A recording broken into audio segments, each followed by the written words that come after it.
614 ईस्वी में जब पारसी सेना ने रूमी सेना को हरा दिया था, उस समय कुरान में बताया गया था कि रूमी जमीन के निचले भाग में हार गए हैं।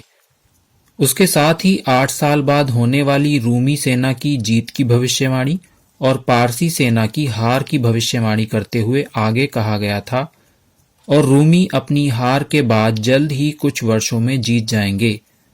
इसके साथ ही इस्लाम के मानने वालों की बद्र की जंग में होने वाली विजय की पूर्व सूचना देते हुए कहा गया था, नियम तो अल्लाह ही का है, पहले भी और बाद में भी, और उस दिन ईमान वाले भी प्रसन्न होंगे।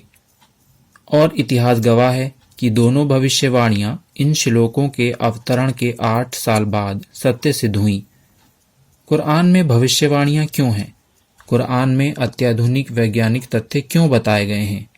ऐसा इसलिए क्योंकि कुरान में समस्त संसार को चुनौती दी गई कि अगर किसी भी मनुष्य को इस बात में शक है कि यह कुरान ईश्वर की ओर से है या नहीं, तो इस कुरान में प्रयोग हुए वाक्यों की तरह कुछ वाक्य सब मिलकर बना कर दिखाएं। और 1450 वर्ष पूर्व भविष्यवाणी भी कर दी गई है कि समस्त संसार के लोग मिलकर भी प्रयास कर लें तो भी ऐसा कभी नहीं कर सकेंगे। सुनने में ये बात अविश्वसनीय लगती है, लेकिन क्या कोई इसे संभव बता सकता है कि कुछ वाक्य ऐसे लिखे जाएं जिसमें आम और खास इंसानों के लिए उनके जीवन की सरल और जटिल दोनों प्रकार की समस्याओं का सर्वोत्तम समाधान भी हो। उसके साहित्यिक सौंदर्य को देखकर साहित्यकार भी कह उठें कि यह सर्वश्रेष्ठ साहित्यिक रचना है। वैज्ञानिक भी उसे पढ़कर बोल उठें कि यह बात तो 21वीं सदी से पहले कोई भी नहीं जान सकता था। इसे कुरान में किसने 1450 साल पहले लिखा?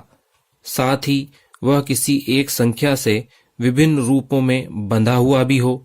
फिर आने वाले कल में अगर किसी अज्ञात सूचना की जानकारी मिल जाए तो पता चले कि वह तो कुरान में ठीक आंकड़ों के साथ पहले से मौजूद है, तथा इन 5 विशेषताओं के अलावा 50 तरह की और चौंका देने वाली खूबियां भी उन्हीं सीमित शब्दों में समाहित हों, तो आप पुकार उठेंगे कि असंभव, ऐसा हो ही नहीं सकता। लेकिन ईश्वर तो सर्वशक्तिमान है और उसने कुरान को इन विशेषताओं से भर दिया है ताकि आप यह न कह सकें कि यह किसी मानव की लिखी हुई किताब है।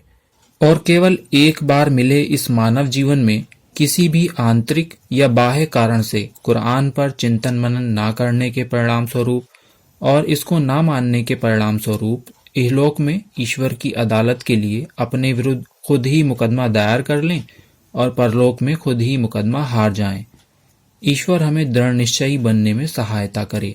तथास्तु।